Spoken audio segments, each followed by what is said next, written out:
ससा आणि कासवाची जुनी गोष्ट तर आपल्या सगळ्यांनाच माहितीये, पण गुंतवणूक ही जर शर्यत मानली तर कोण बरं जिंकेल ही शर्यत?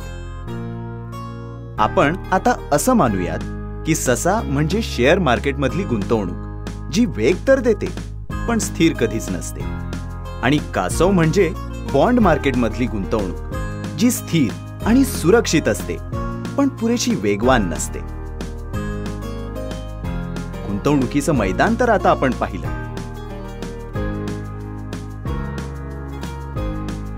आर्थिक उमेदीच्या काळात हा ससा डोंगरदऱ्या सहज पार करेल,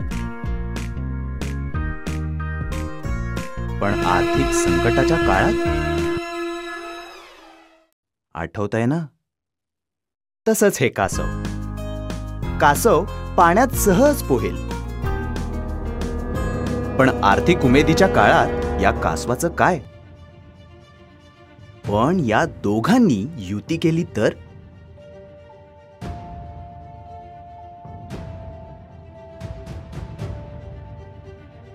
हेच दोघं जर एकत्र आले तर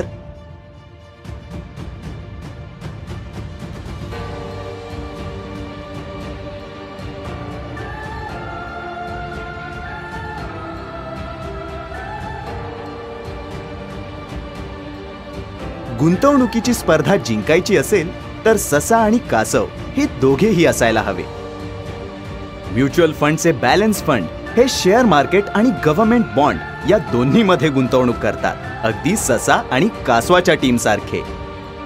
चला तर आपणही ही गुंतवणुकीची स्पर्धा जिंकूयात.